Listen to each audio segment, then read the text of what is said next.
Bună dimineața și bine v-am regăsit pe acest canal. Am început lucrarea la o baie, am dărâmat tot dinăuntru, va trebui refăcut un perete aici, instalație electrică, instalație sanitară. În acest loc a fost cădița de duș, am scos tot afară.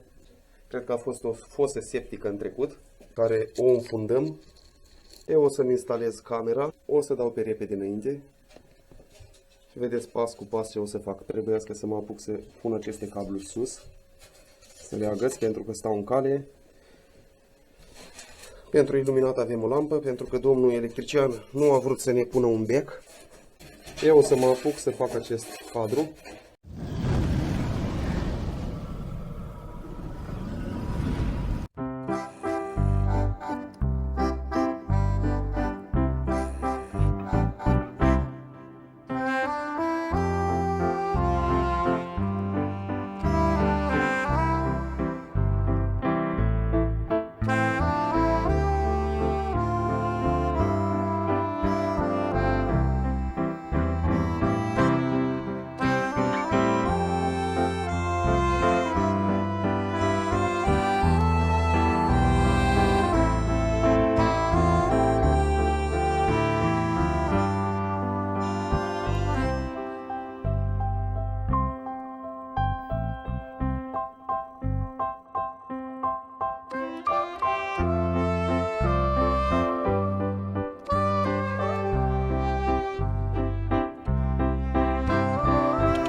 Cam atâta și pe ziua de azi.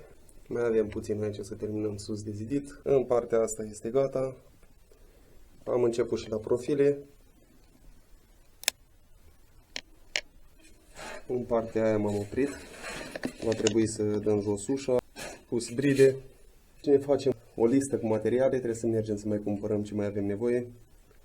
Și ne vedem data viitoare.